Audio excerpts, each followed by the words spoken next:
The New Revolution by Keegan Long.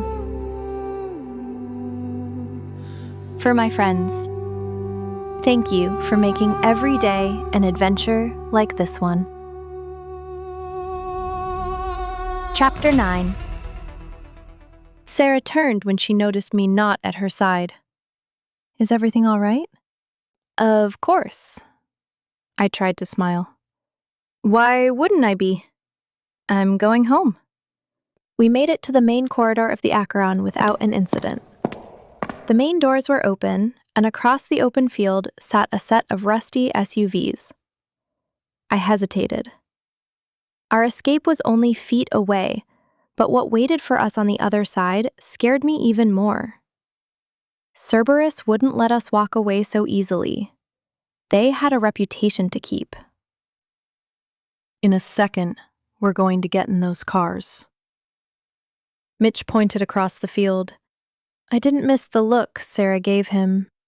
She didn't seem too convinced the cars would actually run. But once we are out these front doors, you don't look back, no matter what. You run.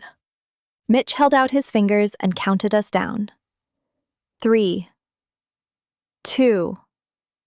A grained voice over a speaker filled the Acheron.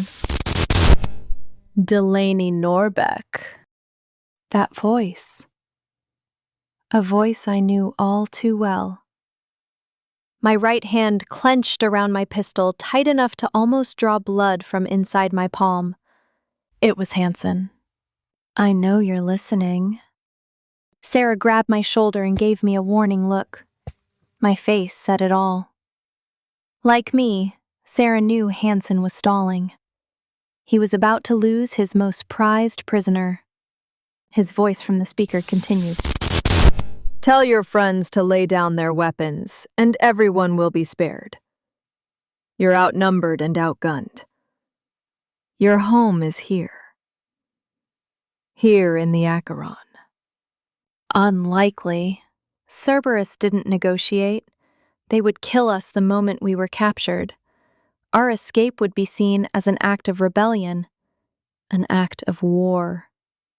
Your family is alive, Delaney. Time stopped. Everything around me seemed to be trapped in that moment, where the passage of time held no sway. In this stillness, life stood motionless. My friends around me froze. Wouldn't you like to see them again? Another lie of Cerberus, no doubt. But even I doubted it sometimes. Liar! Taking the gun Mitch gave me earlier, I aimed it at the speaker. There had to be a hidden camera nearby Hansen was watching from. Now, there's no need to be that way. Have I ever lied to you before? As much as I hated to admit it, Hansen wasn't wrong.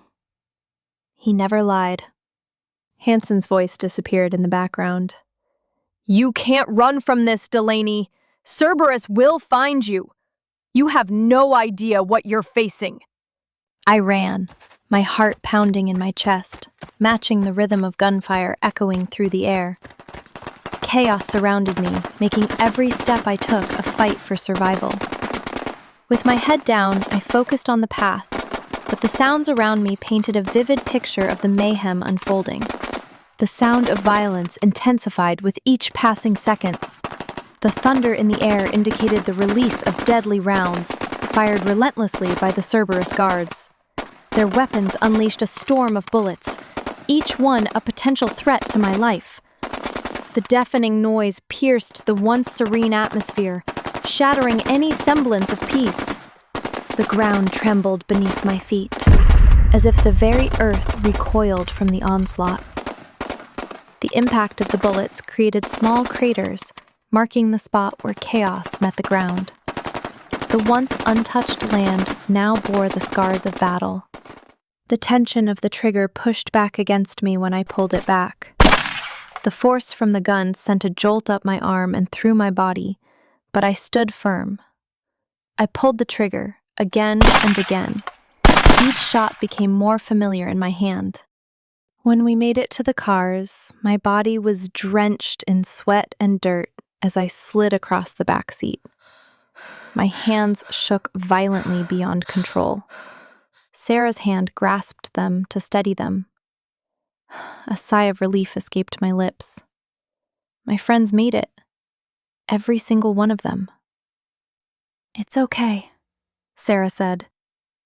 Her voice was calm but heavy. "It's over." Mitch called back from the driver's seat. "This ain't over yet." That's when the noise came. The field went silent.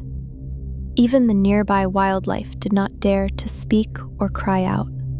The noise echoed through the air, barely audible at first, as if teasing the edges of perception. A faint hum of mechanical whispers. Yet, with each passing second, the sounds grew more distinct, invading the silence of the surrounding field. Clicks, sharp and metallic, pierced through the stillness of the field, like the snapping jaws of some hidden beast. They echoed with a haunting rhythm, as if counting down to an unseen event. Each click resonated with an ominous energy, sending shivers down my spine. "Centaurs! Aim for the heads!" Mitch drew his handgun and fired as fast as the trigger would let him. "Hold on!" He stomped on the gas. My body jerked back to the seat at the sudden jolt from the car. I looked behind to see two sets of red eyes charging at us.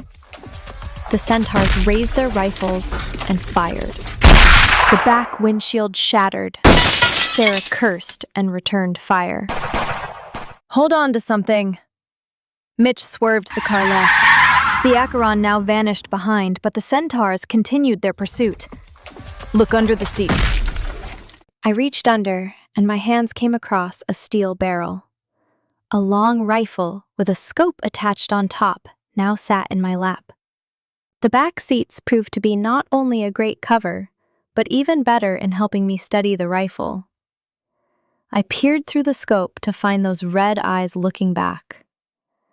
I released a breath and pulled the trigger. The bullet found its mark, and the centaur fell to the ground. Its red eyes glowed no more. "Nice shot, Delaney," Sarah roared. When I pulled back on the release, another bullet loaded into place. This time, when I looked into the scope, an empty field greeted me. It's gone. I saw only trees and fields of dry grass.